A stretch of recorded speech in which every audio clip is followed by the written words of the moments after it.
And in the Impact segment tonight, Muslim Americans and Dr. Ben Carson. As you may know, Dr. Carson said he would have difficulty supporting a Muslim running for president.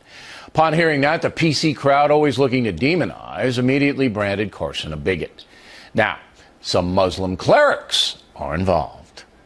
It's just un-American. It's not part of the Constitution. It truly offended me that someone, same race that I am, would have this point of view. Being the president of the United States of America does not say that you'll be a terrorist.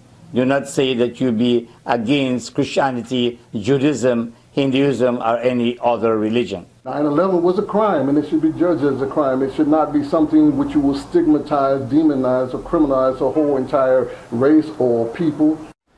And joining us now from Washington is Dr. Carson. So what do you say, first off, to those imams? Well, first of all, I would say that, if anybody listened to that interview, I said quite clearly that anyone, it doesn't matter who they are or what their religion is, if they subscribe to American values and are willing to place our Constitution above their religious beliefs, I have no problem with them. Okay, and I have the transcript. You did say that. But you also said, I would not advocate that we put a Muslim in charge of this nation.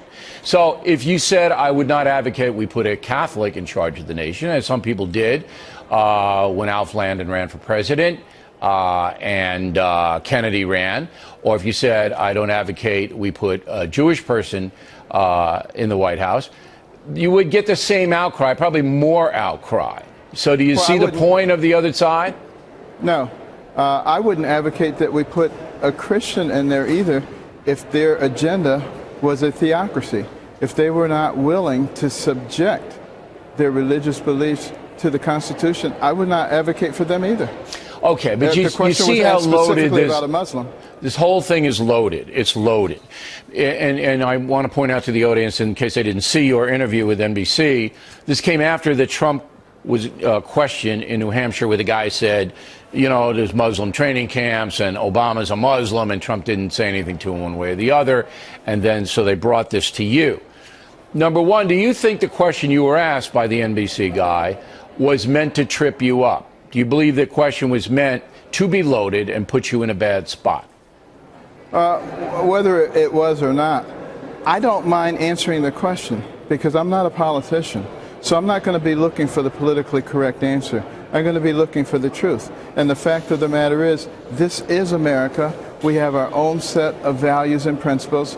I'm not willing to subjugate that to another belief system, to another philosophy. This is America. If you want to live in another system, go somewhere else. You're welcome to be here, but no one else gets to change who we are. Okay. And I'm finding that is resonating with the American people. We are very welcoming people, but we're not willing to change who we are. Then are the tenets of Islam, as described in the Quran, do they line up with the tenets of Judeo-Christian philosophy that the founding fathers used to forge the Constitution, our laws, and our nation?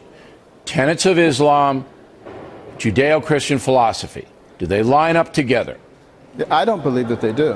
When I look at Islamic nations, what I see are people who don't give women equal rights. In some places, women aren't even allowed to drive. But that's political, not religious, though. I know they use the religious as an excuse, but in some Muslim nations like Morocco, you don't have that. It depends on the politics of the country, does it not?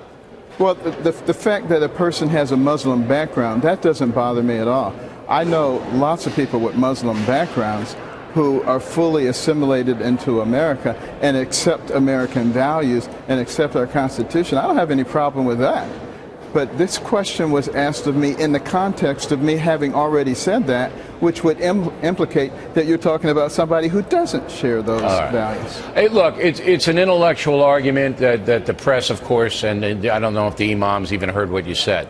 And on the subject of this, you attended the Pope's speech in front of Congress today. There were some allusions to immigration. Do you believe the Pope was espousing open borders in that speech. Did you take that away?